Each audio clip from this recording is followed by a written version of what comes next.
Bonjour à tous et bienvenue à ce nouveau numéro de Week Echo. Vous le savez déjà sans aucun doute, c'est au Burkina Faso que le trophée du meilleur chanteur de The Voice Afrique francophone saison 3 a atterri après une finale riche en performances vocales et scéniques. Cette finale a été aussi enflammée par deux ambassadeurs béninois qui ont démontré à la face du monde la qualité de la musique béninoise sur la scène internationale. Mais malheureusement, le trophée a choisi le Burkina Faso. Pourquoi les Béninois échouent souvent à un pas du sacre dans les compétitions internationales? Devons-nous attendre que les talents béninois atteignent le sommet avant de les propulser? Quelle lobbying politique et culturelle pour encourager les Béninois en lice pour les grandes compétitions internationales? Des interrogations auxquelles deux confrères, Gilles Odilon Yakoubou et Dimitri Agossadou, vont tenter d'apporter des éléments de réponse dans un instant. Prestation des Béninois à l'international, quelle stratégie pour décrocher les trophées? C'est le sujet du décryptage. Et puis, l'acte de paternité est désormais une obligation avant l'accouchement au Bénin. Aucune sage-femme ne peut désormais inscrire sur la fiche de naissance le nom du présumé père si la femme n'apporte pas au moment de l'accouchement la preuve de la reconnaissance de la grossesse. Quel problème vient résoudre cette nouvelle disposition? Quand et comment doit-on faire la reconnaissance de paternité? Dans le dossier de la semaine, Rodrigue Babagbeto et son invité nous aideront à cerner cette décision. Bienvenue donc à vous. Si vous nous rejoignez, vous êtes bel et bien sur Week Echo que nous ouvrons par le mini-journal. C'est une présentation de Alessandra Diotan.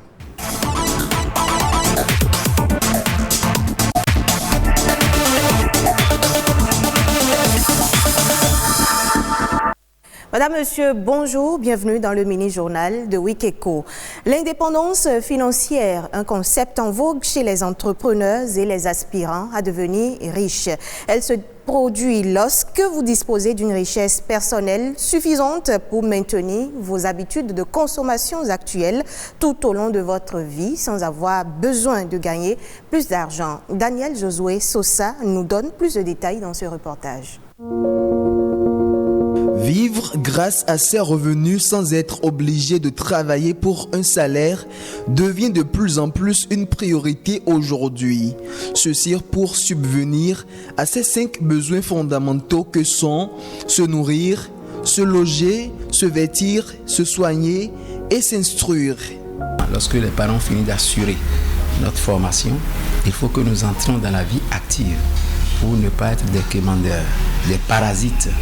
Donc si nous avons subi une formation, nous devons savoir que faire pour que nous puissions assurer notre indépendance, c'est-à-dire être libre, être autonome, pour pouvoir nous-mêmes créer notre famille et assurer les 5 besoins dont on a parlé.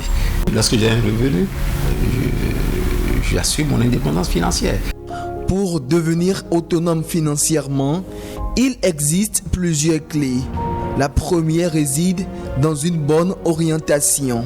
Il faut que le jeune homme sache, dès mon bas âge, dès les classes de seconde, première, terminale, qu'est-ce que je dois faire. Il y a les métiers d'avenir qui sont là. Quand vous prenez l'audiovisuel, vous prenez l'informatique, vous prenez le digital prend de l'ampleur. Est-ce que je vais vers ça en dehors de mes prédispositions?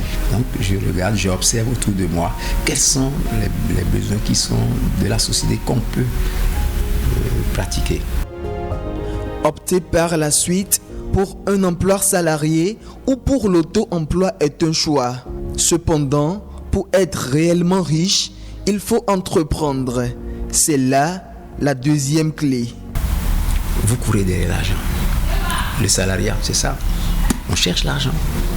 Quelqu'un nous utilise. Nous cherchons l'argent. Nous avons des besoins partout. Il faut satisfaire. Mais ceux qui veulent être riches, comme Kauzeski l'a dit, c'est ceux-là qui entreprennent. Ils refusent d'être esclaves de l'argent. Ils sont esclaves de l'argent à un moment donné, mais après, ils changent de cap pour se mettre à leur disposition. Donc, au lieu de faire des dépenses de plaisir, de loisirs, ces gens réfléchissent, voient autour d'eux et investissent. Et ainsi de suite. Maintenant, lui ne devient plus esclave de l'argent, c'est l'argent qui devient son esclave.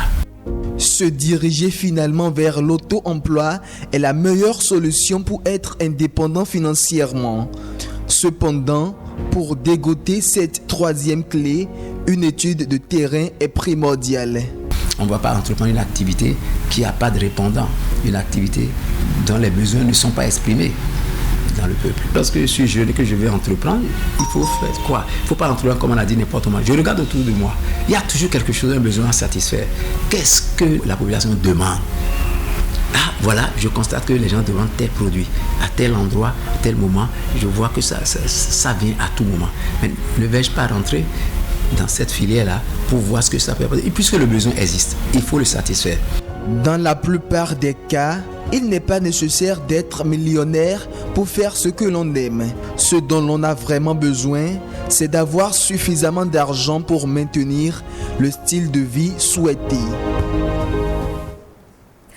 Au regard de l'ampleur que prend la crise sanitaire de Covid-19 avec l'apparition de nouveaux variants, les autorités béninoises ont interdit depuis quelques semaines toute activité de nature à nécessiter les attroupements au niveau de l'enseignement secondaire. En effet, dans une correspondance en date du 14 avril 2021, le ministre des Enseignements secondaires, techniques et de la formation professionnelle a décidé de la suspension de l'organisation des journées culturelles. Comment les élèves et les responsables d'établissements scolaires ont-ils accueilli cette décision?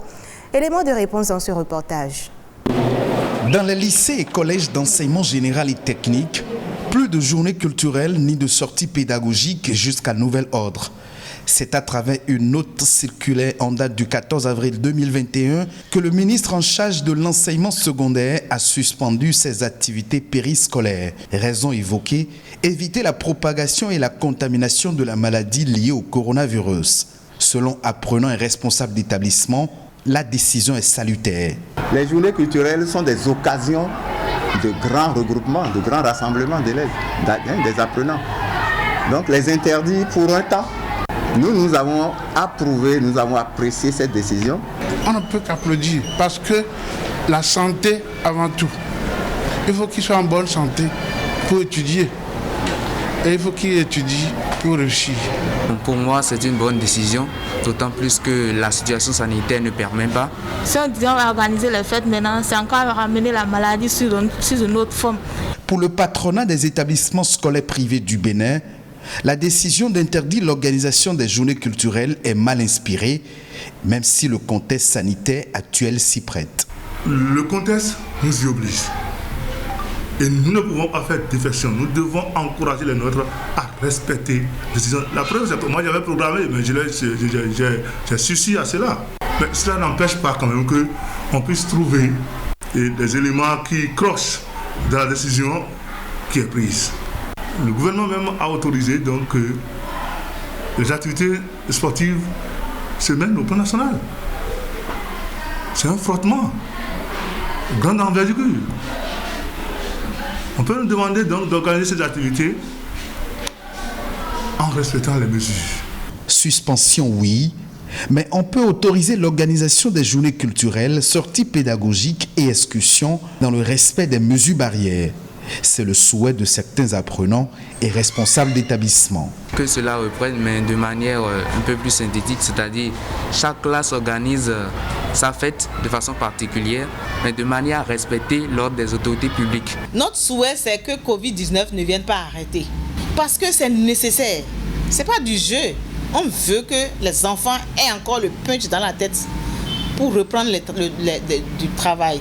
Maintenant, si Covid vient arrêter, c'est vraiment la mort dans l'âme.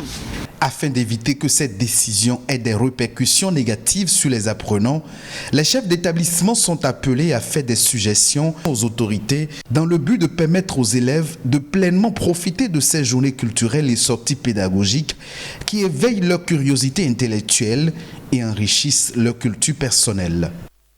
Et on parle à présent santé. Depuis 2009, l'Organisation mondiale de la santé a dédié la journée du 5 mai à l'hygiène des mains. Même si elle était plus ou moins appliquée dans les hôpitaux, la survenance du Covid-19 a obligé la communauté internationale à s'habituer à cette pratique et au rôle qu'elle joue dans la limitation de la propagation des virus. Quelques secondes pour sauver des vies. Nettoyer vos mains, c'est le thème retenu par l'OMS pour la campagne de 2021. Nadège Omolade Sani nous parle ici de l'importance de l'hygiène des mains.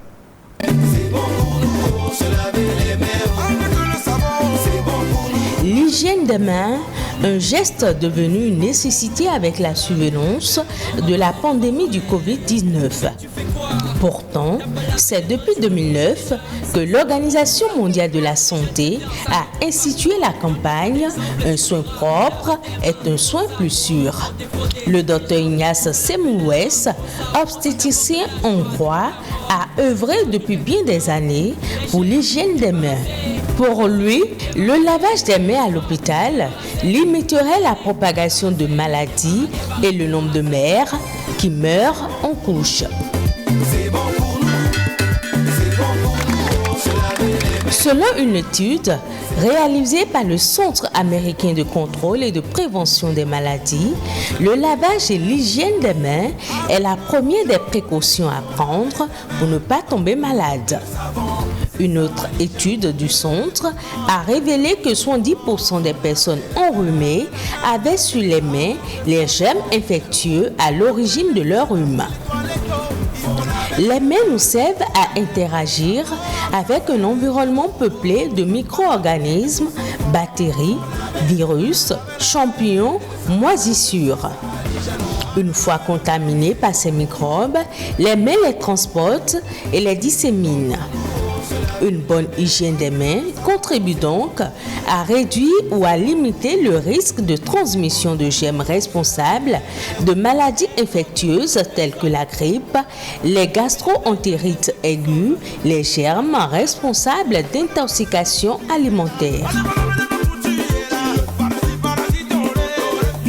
Quelques secondes pour sauver des vies, nettoyez vos mains, c'est le nouveau slogan que l'Organisation mondiale de la santé a dédié à la Journée mondiale de l'hygiène des mains.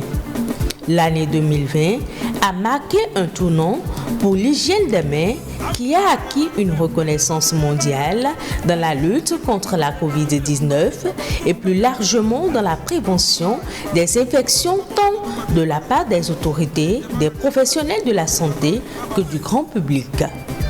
2021, année désignée des professionnels de santé par l'Organisation mondiale de la santé, la campagne se concentre sur l'hygiène des mains au moment du soin et incite au soutien et à l'action afin d'assurer la sécurité des soins au-delà du contexte de la pandémie du Covid-19.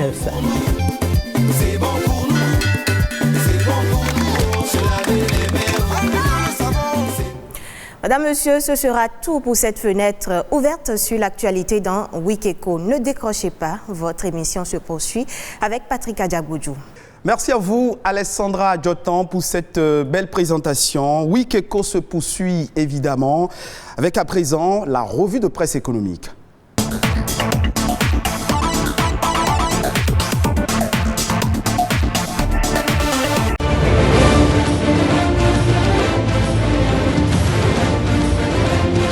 Fidèles téléspectateurs de Wikeko, bienvenue à votre revue de presse économique. On démarre par cette évolution économique du Bénin notée par le progrès. Économie béninoise selon l'INSAE, de belles performances réalisées malgré la Covid-19, c'est ce qu'affiche en manchette le journal. Dans ses colonnes, le quotidien publie les résultats d'une étude réalisée sur la situation économique du Bénin dans le contexte de Covid-19. Selon l'Institut national de statistique et d'analyse économique INSAE, la pandémie de coronavirus est révélatrice de la résilience du Bénin. Les données d'une enquête réalisée par cet institut révèlent que cette croissance établie à 3,8% a été effective grâce à plusieurs secteurs d'activité dans l'administration publique. La sécurité sociale, l'éducation, l'agriculture, les bâtiments et travaux publics sont les plus grands contributeurs de cette performance en 2020. Donnant plus de précision, l'événement précis mentionne que le produit intérieur brut est estimé à environ 9,9 milliards de francs CFA à prix courant et un peu plus de 875 milliards de francs CFA à prix constant. Le journal va plus loin, mentionnant que cette croissance obtenue est le reflet d'une courbe ascendante induite par les améliorations observées depuis 2016, où la production du coton et les investissements publics se révèlent comme moteur de la croissance. Le gouvernement du président Patrice Talon peut donc se féliciter de maintenir une croissance économique des plus appréciables de la sous-région. Un gouvernement qui reçoit d'ailleurs l'appui de la Banque mondiale pour financer les entreprises victimes de la Covid-19. C'est ce que nous révèle la presse du jour. 25 millions de dollars de l'Association internationale de développement IDA, c'est cette cagnotte qui sera destinée au Bénin pour venir en appui aux micro et petites entreprises touchées par la crise sanitaire. Concrètement, il sera pris en compte environ 22 916 entreprises du secteur informel, 11 655 micro-entreprises formelles et 994 entreprises afin de couvrir leurs besoins de trésorerie à court terme. Dans un autre registre à présent, Matin Libre choisit librement de se pencher sur le retour au bercail des 3 ambassadeurs béninois à la compétition de voix The Voice Afrique francophone. Pour le journal qui analyse les performances des jeunes béninois, le Bénin avait le trophée à portée de main, mais il lui a échappé et pourtant ses représentants ont brillé de 1000 feux. Le journal va jusqu'à faire le point et reconnaît que les nôtres ont tout de même pu recevoir des cours de perfectionnement à travers les observations des coachs. Pour le quotidien, il appartient donc aux professionnels de la musique, aux entrepreneurs culturels de saisir la matière et d'en faire un produit. Et comme s'il avait suivi cette analyse, le gouvernement promet un accompagnement aux 3 ambassadeurs. C'est ce que nous apprend la presse du jour qui mentionne dans l'une de ses parutions le compte-rendu de la rencontre entre le ministre de la Culture et Giovanni Oussou, Karina Sen ainsi que Mathilde Toussaint. Jean-Michel Abimbola a assuré qu'un projet est en réflexion pour mettre en évidence non seulement le trio de The Voice Afrique francophone, mais aussi IFE, béninois ayant participé au concours The Voice France. Le ministre de la Culture a également confié que le gouvernement s'emploie à créer un environnement favorable pour de grosses maisons de production, de vrais managers, de vrais agents, afin d'accompagner l'ensemble des talents dont regorge le Bénin. Pour le moment, c'est fini pour la revue de presse. À très bientôt pour un nouveau tour d'horizon de l'actualité relayé par les journaux.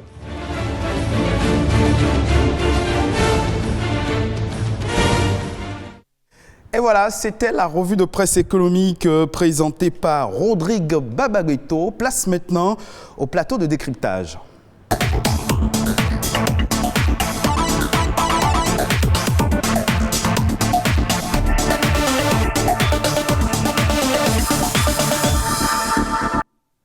Des auditions à l'aveugle en passant par les battles et les épreuves ultimes jusqu'au prime en direct.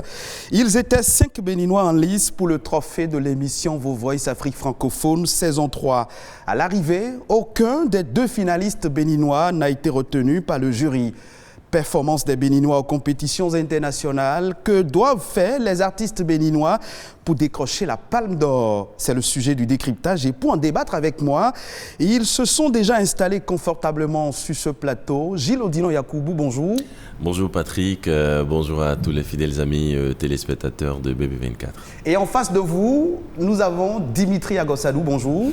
Bonjour Patrick, bonjour aux téléspectateurs de BB24. Et c'est un plaisir pour nous de vous recevoir sur ce plateau. Quand je dis Gilles Odino Yakoubou, je dis Dimitri Agossadou, 2 grandes belles voix du monde culturel béninois, il faut l'avouer. Et c'est avec vous que nous allons opiner sur le sujet de la performance des Béninois aux compétitions internationales. Quelle stratégie adopter pour que les nôtres décrochent les palmes d'or? Je m'adresse à Gilles Odino Yakoubou. Oui. Quand on suit The Voice Afrique francophone de près, en tant qu'animateur, présentateur live, est-ce que nos finalistes, Karina Sen et Gilles Giovanni Oussou, est-ce qu'ils ont démérité?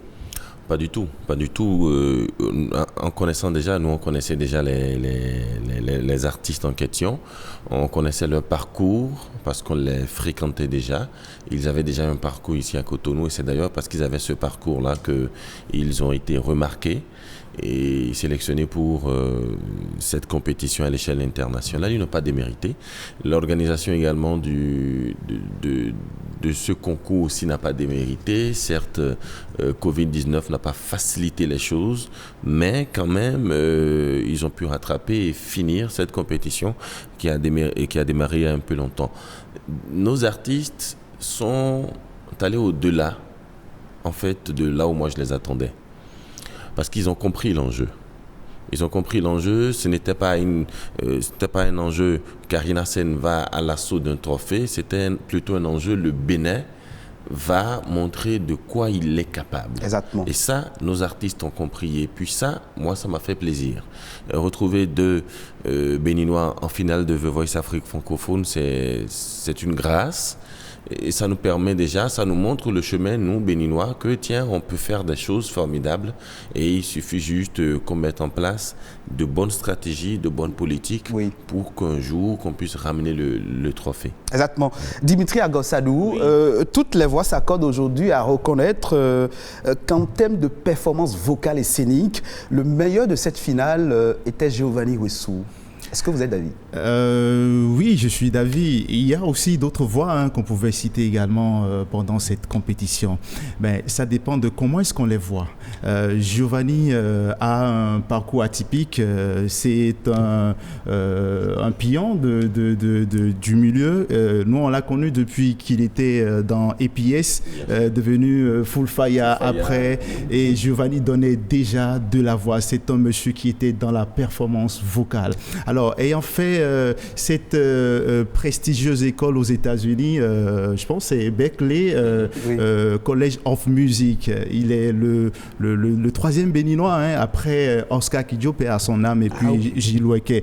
Et donc, ce monsieur connaissait la voix, connaissait les techniques de la voix et savait de quoi il s'agissait. Alors, c'est vrai, il serait un peu déçu, mais je pense qu'on peut rêver beaucoup avec les jours à venir aux côtés de ce Giovanni dont vous parlez. Rappelons un peu l'historique de la participation du Bénin à cette compétition internationale. En 2017, je ne vous apprends rien, c'est la Congolaise Pamela Baketana, coachée par Lokwa Kanza, qui a remporté la première édition de The Voice Afrique francophone. Il n'y avait aucun Béninois en lice. En 2018, pour la deuxième édition, il y avait 4 Béninois participants, dont Margrethe, vous vous souvenez, Margrethe, finaliste de Acapella. Il y avait Emance Elé également. Il y avait Adonis. Il y avait Adonis, il y avait Douche. Et Douche également. Et la course de nos ambassadeurs s'est arrêtée avant les demi-finales. Et en 2021, ils étaient 5 Béninois au départ, mais seuls 2 ont pu arriver à la finale, mais sans décrocher la palme d'or. La question que je voudrais vous poser, pourquoi les Béninois ne parviennent-ils pas encore à ravir la première place sur les scènes de musique internationale? Déjà, on était 5. Prochainement, je souhaite qu'on soit à 6, 7, 8, 9, 10. Ah bon? Oui, parce qu'on peut en réalité. Il y a une chose, il faut qu'on s'intéresse à cela. Il faut qu'on s'intéresse à cela. Moi, j'ai bien aimé l'engouement que les Béninois ont porté à cette compétition pour cette 3e édition. Et la sélection qui s'est déroulée à Cotonou a rassemblé plein de gens. Exactement. Et certes, il fallait un certain niveau pour espérer décrocher le Graal. Mais il faut déjà qu'on ait envie de participer, qu'on ait envie de se montrer à l'international. Et ça, on ne l'avait pas forcément. Ça, c'est un premier aspect de la chose. Deuxième aspect, il faut déjà que ce soit des bonnes personnes qui y aillent. Quand on cite le parcours de Karina Sen, tout le monde sait Karina, elle a fait, comme son nom le dit, beaucoup de scènes. Karina, c'est une vieille de la vieille école en matière de musique ici chez nous. Ça fait déjà un 2e album à son actif. À son actif. Ouais. Et quand on dit Giovanni, ça fait plus de 15 ans dans le milieu musical et c'est même une école de formation à l'étranger. Donc déjà ça, c'est des jeunes qui ont travaillé eux-mêmes à se construire cette réputation d'artistes musicalement accomplis, qu'on le veuille ou non. Mais il faut déjà aussi que nos structures, d'accord, puissent travailler également à envoyer beaucoup de nos jeunes se faire former. Parce qu'en fait, The Voice Afrique francophone n'est pas une école de formation. C'est en réalité l'examen de fin d'année. Voilà, c'est l'examen de fin d'année après la formation que vous recevez, d'accord, que ce soit chez vous, que ce soit à l'international et tout ça. Donc, pour réussir à son examen, il faut aller à l'école se faire former et se faire bien former. Et moi, c'est de cela qu'il faut parler d'abord dans un premier temps. Quel est le soubassement? Qu'est-ce que nous faisons de nos jeunes talents qui vont qui veulent faire de la musique? Est-ce qu'on les laisse se débrouiller eux-mêmes? Quel accompagnement on met dedans pour qu'ils deviennent quelque chose, pour être fiers de les amener par exemple à The Voice Afrique francophone ou encore à The Voice France? Pourquoi pas? Parce qu'ils peuvent y aller. Exactement. Dimitri Agosadou, vous êtes d'avis avec Gilles Odilon? Bien sûr. Et j'avais fait une vidéo là-dessus et je tirais 3 grandes leçons de cette compétition. Alors, je me dis qu'on n'a pas anticipé sur les détails. Les détails, pour moi, vous voyez un peu le profil de cette Burkinabé. Elle, d'abord, qui est née au Burkina et qui a grandi à la suite en Côte d'Ivoire, donc avait déjà quelque chose de positif dans ce sens.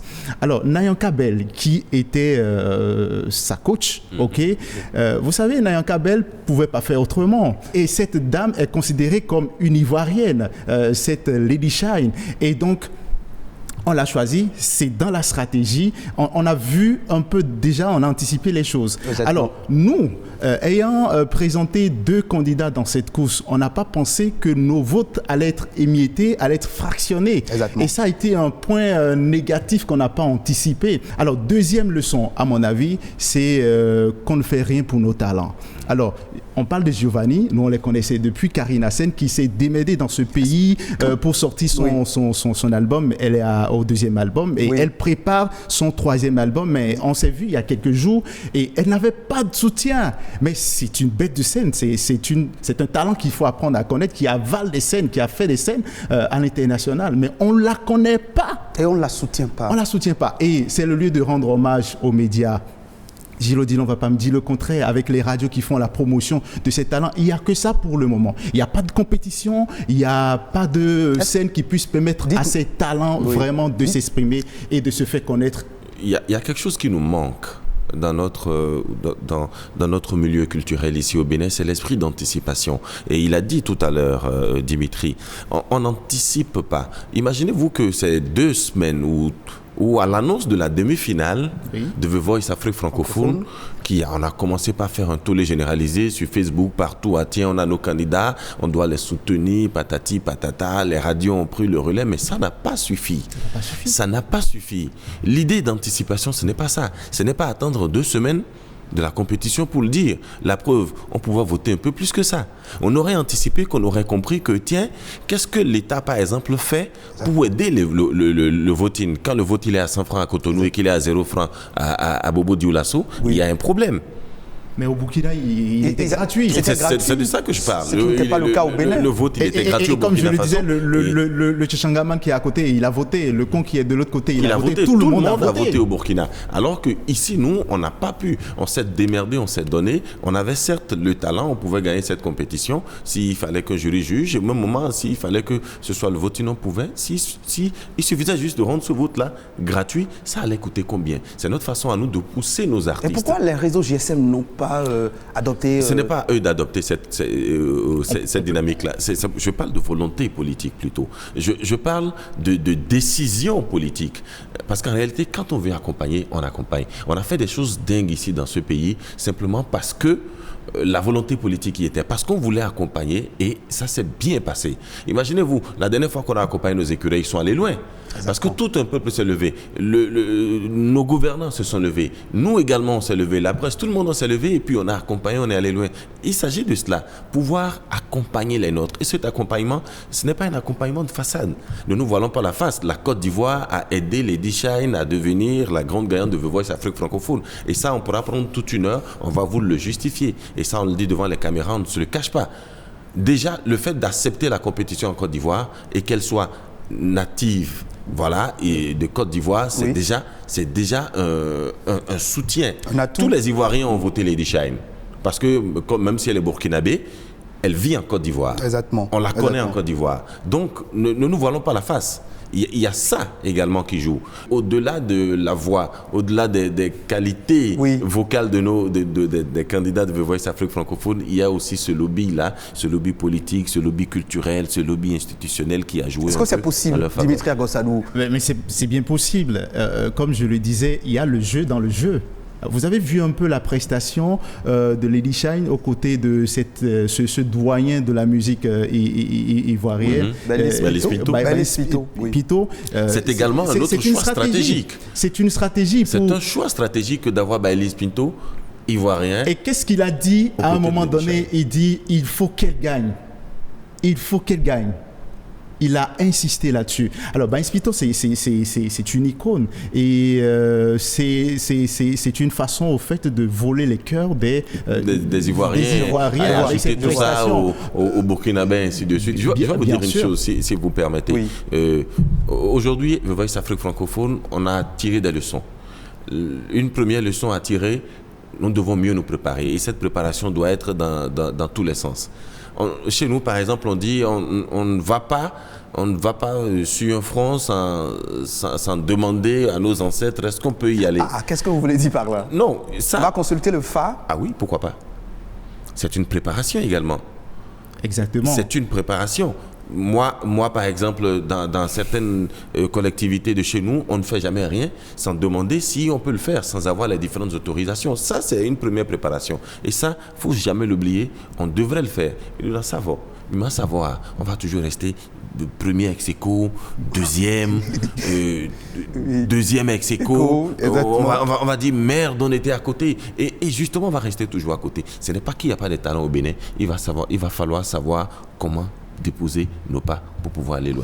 Nous allons parler d'un autre aspect de notre entretien. Gilles Odilon Yacoubou, je vais peut-être rester avec vous. Dimitri Agossalou va opiner sur la question. Parlons de l'émission Acapella, ce programme télévisé qui a eu le mérite d'offrir la chance à de nombreux Béninois de rêver grand dans le domaine musical. Où en est-on aujourd'hui? Pourquoi nous n'avons pas des scènes, des cadres d'émulation de talent dans notre pays? Mais déjà, moi, je répondrai tout de suite que nous avons essayé. Je répondrai que nous avons essayé parce que nous avons pensé la chose et on s'est dit, tiens, pour espérer un jour être quelque part, il faut commencer dès le bas âge. C'était le credo de Acapella. Sans instrument ni rien, qu'on prenne la voix et qu'on commence par la travailler. Certes, une grosse production comme Acapella, c'est beaucoup d'argent et il faut dire que l'ORTB ne pouvait pas lui seul pouvoir gérer tout ça. Certes, on a eu des soutiens, on a eu des accompagnements. M-Media nous a aidés, par exemple, sur les saisons 3, 4, 5 et tout. On dit merci à Ben Morou. Si Acapella est là où Acapella est aujourd'hui, on espère que ça recommence très bientôt et pourquoi pas, c'est sur ce plateau qu'on reviendra vous dire quand ça va recommencer. Nous croisons. Qu'est-ce qu'il faut faire? Vous attendez quoi? Du soutien, de l'accompagnement. Parce qu'en réalité, une production comme Acapella, c'est beaucoup de millions. Beaucoup de millions que sans mécène, sans sponsor, sans appui extérieur, une chaîne ne peut pas organiser à lui et à lui seul. Exactement. Dimitri Agossalou? Oui, exactement. Je dirais la même chose parce qu'il faut qu'on apprenne à investir dans la musique. Et la musique, ça coûte énormément, comme l'image également. Donc, il faudrait qu'on apprenne à investir dans ce domaine, à doter au fait, le Bénin des infrastructures pour organiser ces genres de compétitions. Parce que sans ces compétitions, on ne pourrait pas détecter des talents. C'est comme dans le foot.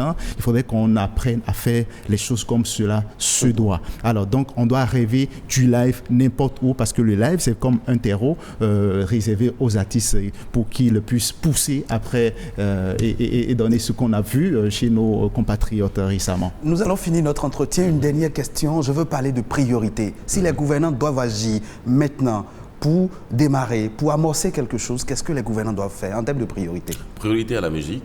Priorité aux jeunes talents, priorité à la formation surtout. On a des classes scolaires aujourd'hui parlant de sport, de football et tout. Pourquoi ne pas avoir des classes également scolaires parlant de musique? Tout commence là. Priorité à la formation, que ce soit dans tous les domaines. Et quand on prend notre domaine, celui de la culture et tout, moi j'adresse ce message vibrant à nos dirigeants. Pensez à nos artistes, aidez-les, accompagnez-les, mettez des structures en place pour pouvoir les accompagner véritablement. Sortons des mots, allons au-delà des mots, allons au-delà des promesses, allons maintenant vers les faits. Patrick. Les actes. Dimitri? Oui, et dans le PAG du gouvernement actuel, c'est vrai, on a donné priorité aux infrastructures, les routes, tout et tout, mais il faudrait qu'on pense la même chose également du côté de la musique. Créer des salles ou des infrastructures. On a parlé de salles de théâtre, on n'en a pas encore. Bon, on attend vivement ça. Ouais, comment nos salles sont traitées. Le palais des sports, le rôle des arts, c'est pas forcément adapté à de la musique. Il faut qu'on rêve, il faut qu'on aille vraiment dans ce sens, il faut qu'on avance. Merci à vous, chers confrères, Gilodilo Yakoubou, Dimitri Yagosalou, merci pour votre passage. À très bientôt sur d'autres sujets, parce que je vous veux, sur d'autres thématiques qui touchent la vie de notre pays. Ça va être un plaisir pour nous. Merci, partez et revenez-nous en juin. Forcément. Merci. Et vive la musique. Merci beaucoup, Gilodilo Yakoubou, Dimitri Yagosalou. Après le plateau du décryptage, on installe à présent celui du dossier de la semaine.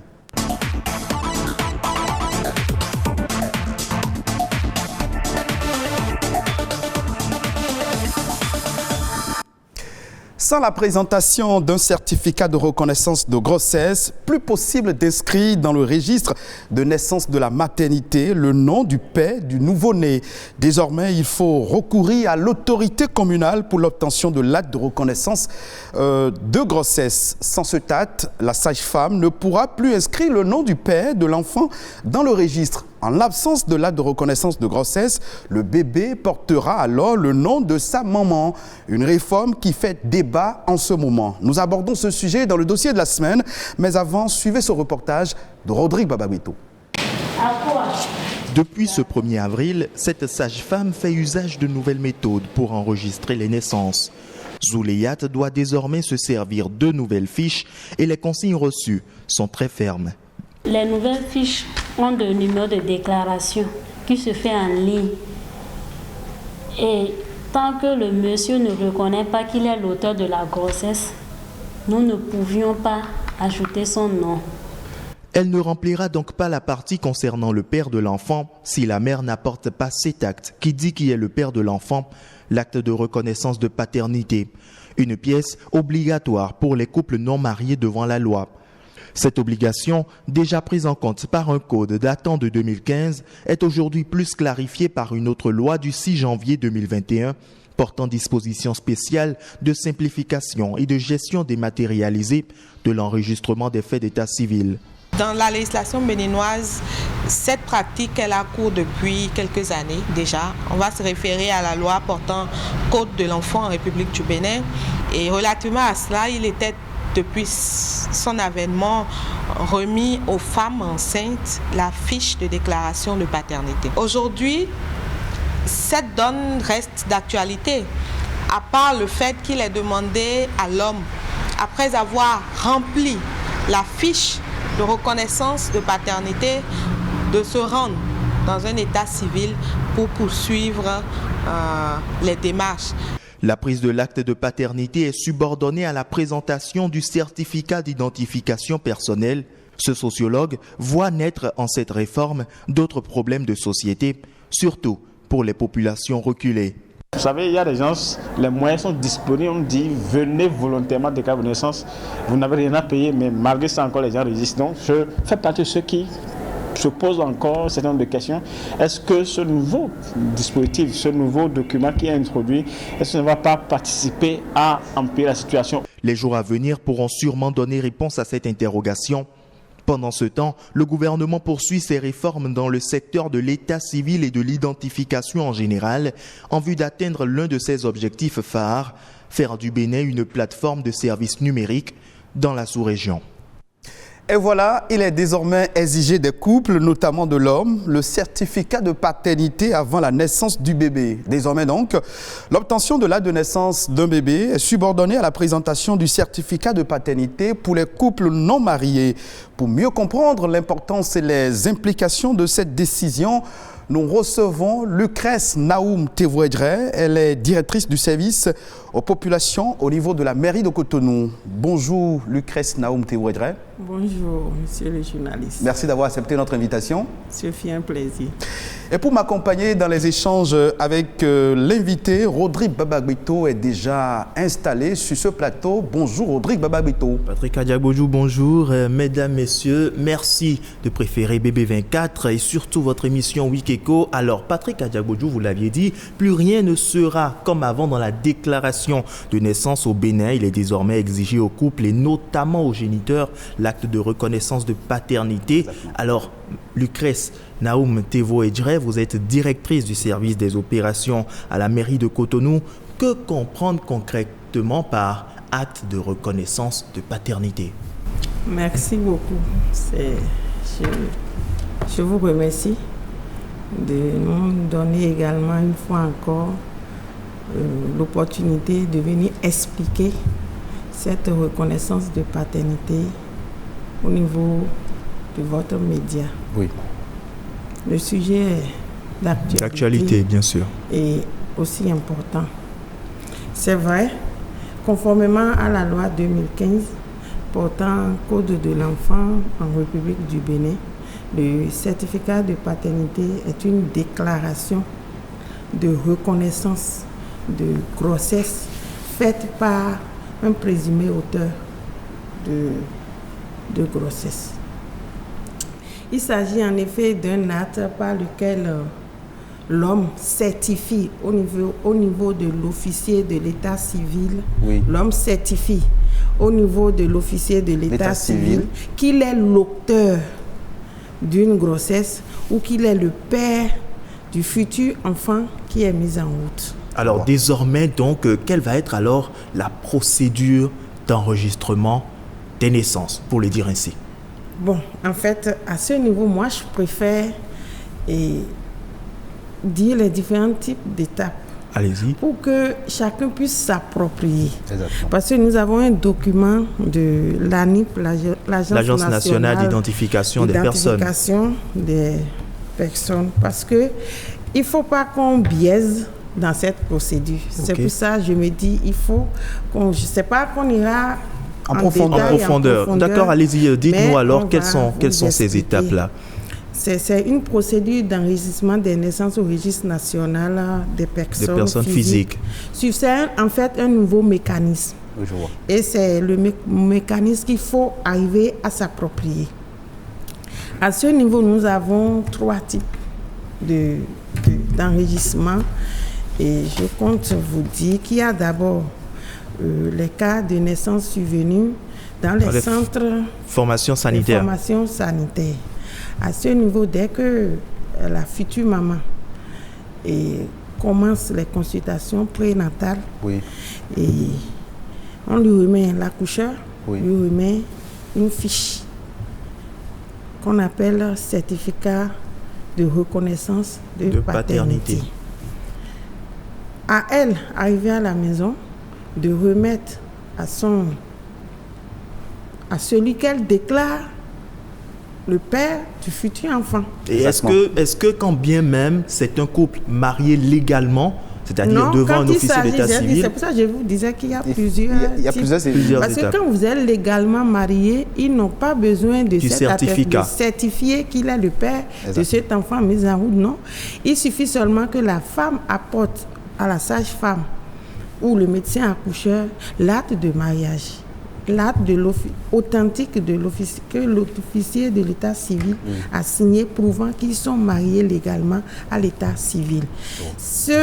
La procédure de reconnaissance de paternité s'applique à ceux qui vivent en concubinage et souvent les grossesses que vous retrouvez ça et là sans aucune union. Oui. Voilà, c'est ça. Donc à ce niveau, il y a premièrement l'étape du remplissage du formulaire de la déclaration que l'agent accoucheur fait parce que le futur papa est déjà passé chez nous parce qu'il a déjà rempli la fiche de reconnaissance de paternité.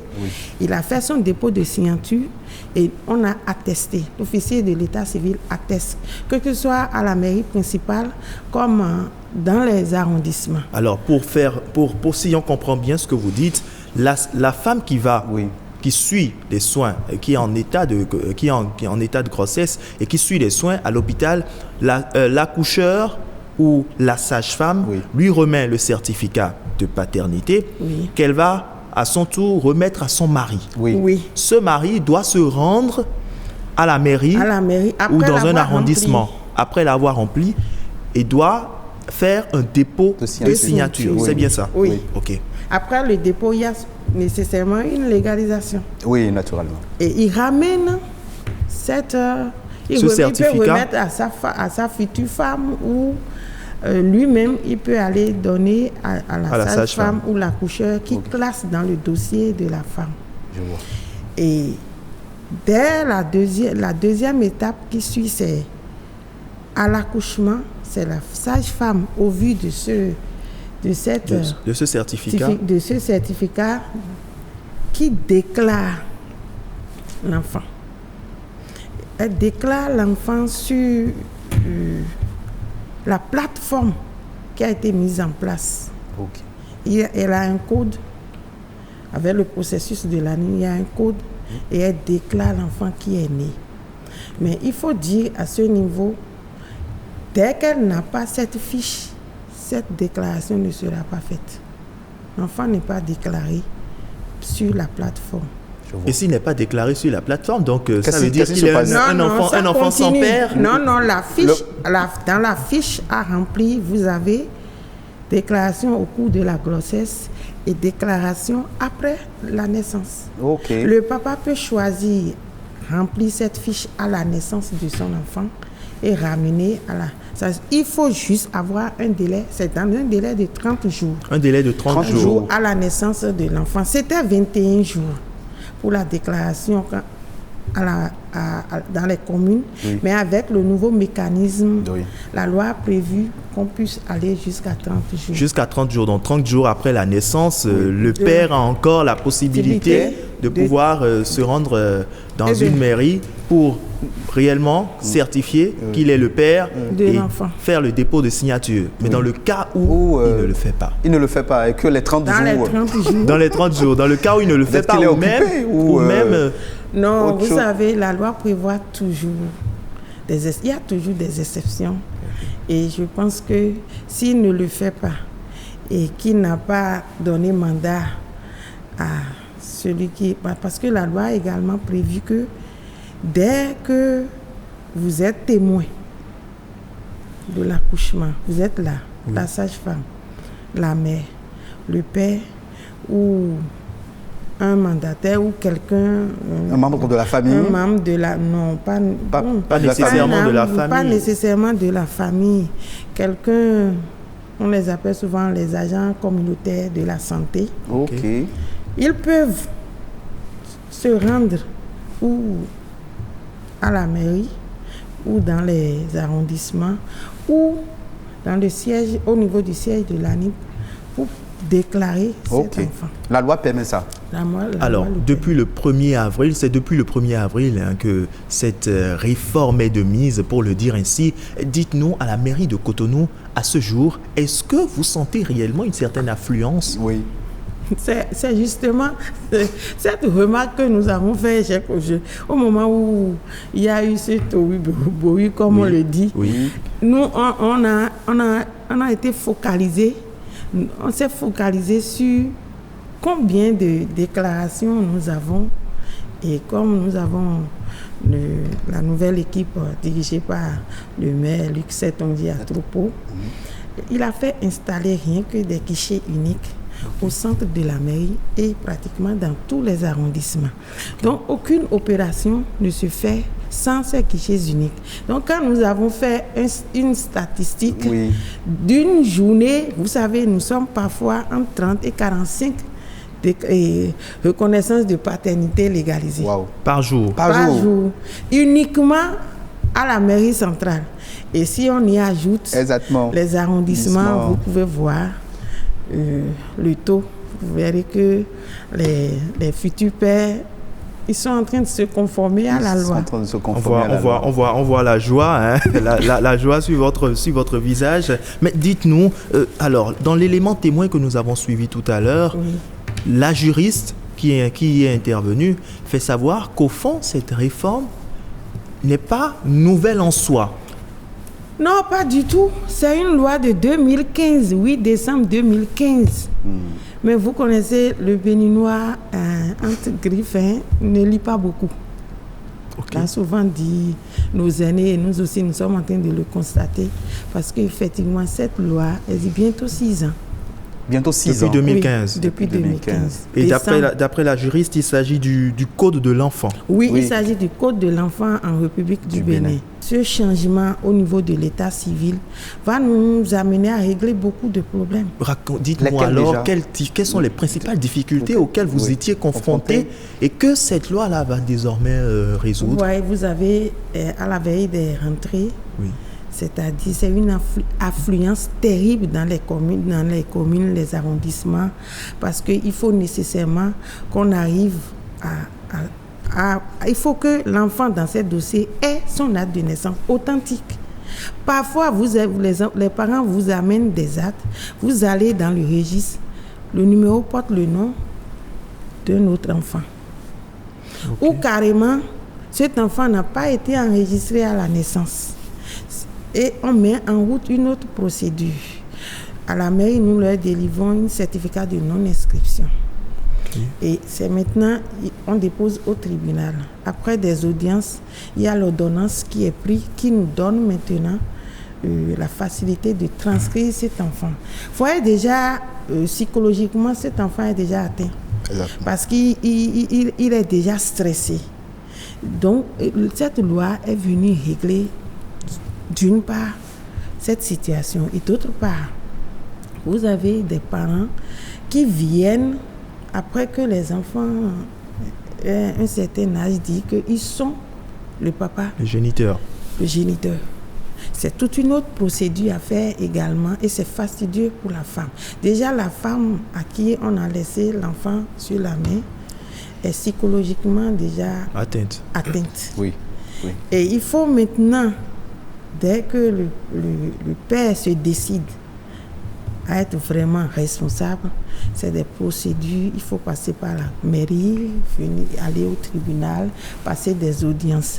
Cette loi va vraiment amener un changement. D'abord, il faut que l'État arrive à maîtriser le flux de naissance, le flux de décès pour la démographie. Parce qu'il faut qu'un État responsable maîtrise la démographie dans son pays. Bien sûr. Et en parlant justement de maîtrise de démographie, alors, mis à part les grandes villes, pour le dire ainsi, qu'est-ce qui est prévu pour les zones reculées, les populations qui vivent justement dans des... Nous avons 77 communes. Oui, bien sûr. Et le mécanisme est mis en route dans les 77 communes.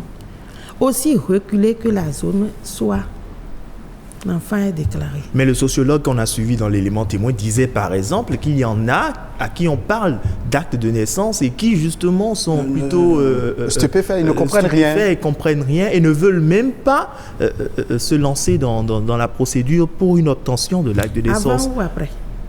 Avant ou maintenant que le mécanisme est en route? Avant le mécanisme, bien sûr. Oui, avant le mécanisme, vous savez, dans les zones reculées, parfois ce n'est pas la sage-femme qui accouche. Ma grand-mère accouche là rapidement. Bien sûr. Mais même avec ça, il y a un mécanisme qui est mis en place. La procédure est là pour reconnaître encore cet enfant par le RNP.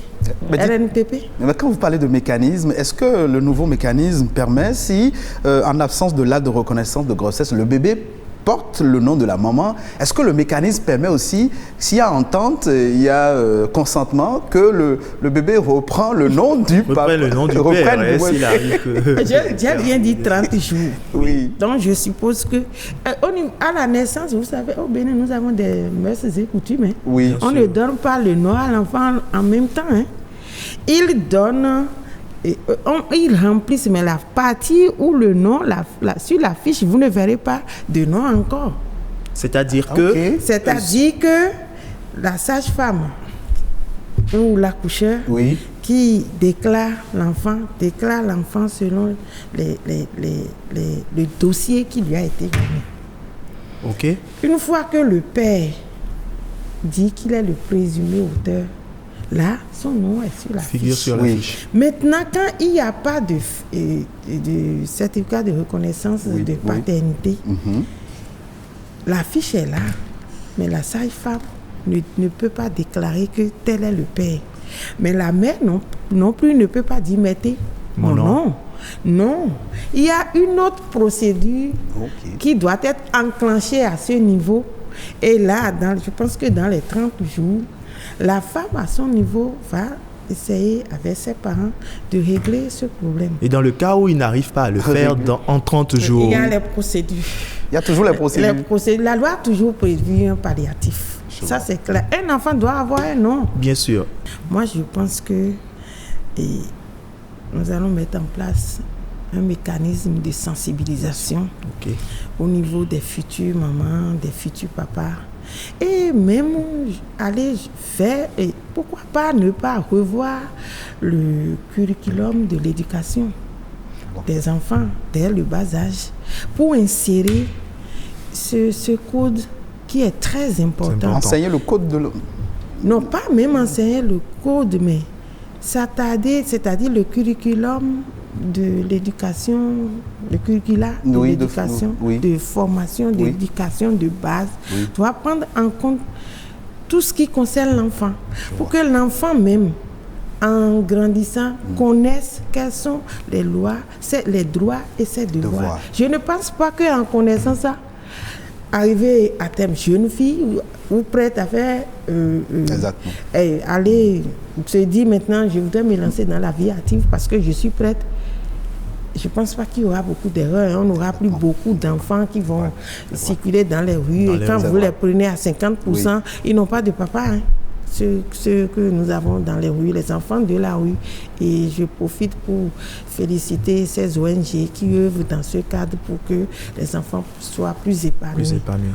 Lucrèce Naoum Tebouedjere, on vous aura compris. Merci beaucoup d'avoir répondu favorablement à notre demande, à notre appel. Patrick Adiagbodjou. On vous aura compris. Merci pour cet entretien. Merci aussi à Lucrèce Naoum Tebouedjere. Merci d'être passé sur le plateau de Wikeko. Et ce sera tout pour cette émission, chers téléspectateurs fidèles de l'émission Wikeko. Vous pouvez retrouver cette émission sur le site de l'ORTB, www.ortb.bj.